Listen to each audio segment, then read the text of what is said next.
Last night we saw freezing rain, sleet, and snow in mid-Michigan, so I thought I'd hop into our backyard and make sure Fort Forecast was doing okay, which it is. That's far better than what I can say for most of the roads across mid-Michigan. Looking over at what our graphics are doing, I'm thinking you might want to have some extra time built in this morning. If you haven't already, take a look at any cars you parked outside because they're likely glazed over just like mine was.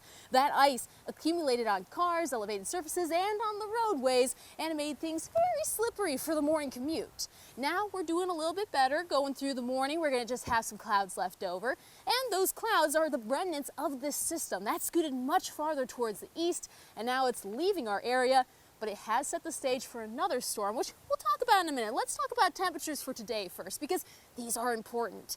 They're in the 20s right now, which means that the ice that's on the roads is staying there unless humans intervene and treat it with salt or sand. So if you live in a neighborhood or any back roads that don't see plows as frequently, you're going to still have some icy spots into the early afternoon. But after that, it will start to warm up, and Mother Nature is going to give us a hand by warming our temperatures and giving us a little bit of sunshine. Clouds look to clear out just before we get towards sunset, so it should be a nice evening, much clearer evening commute. The problem is with the wind. That's around 15 to 25 miles an hour sustained, and gusts will be closer to the 30 to 40 mile an hour mark, which is going to unfortunately bring in much colder temperatures.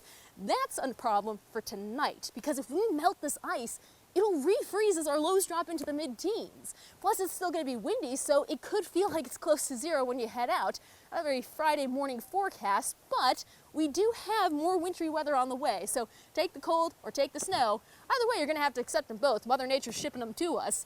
And that snow is going to be with a system that's zipping up over Michigan. Now, that's a phrase I don't usually use when I talk about systems, but it's true for this one. Think of it like a zipper on your coat. We have a storm to the north, a storm to the south, and they're going to collide. The question is where? Because if they collide to our east, like in Canada, like this model is showing, it would mean a dry slot for us. And we wouldn't end up with nearly as much snow as they'd have to the north or south, and I would be a very sad meteorologist. I love winter weather, so it would unfortunately limit our snowfall chances for that.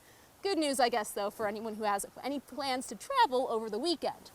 Still, even if the system collides later on farther towards the east, we'll end up with a little bit of snow. The question is how much. Now, usually I don't like to show the computer models if there's some question as to how much snow we'll get, but this is a good example of how a trend will work. You see that dry pocket that's setting up?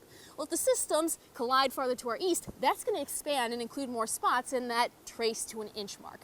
But if they collide on top of us, that 3 to 6 inches, that could expand north, in which case I would be very happy, and I'm sure a lot of motorists would be very angry with me. But whatever snow happens to fall is going to be staying on the ground. We have temperatures next week that are going to be back below freezing, overnight temperatures down into the teens, and that's something that we're going to have with this snowfall forecast. So if you have any snow in your backyard, think about adding on top of it, and that should be giving us that chance for some pretty good fort building. And I say fort building because I want more people to build their snow forts. Send in your pictures, WLNS.com/share. I want to see if anyone can compete with Fort Forecast.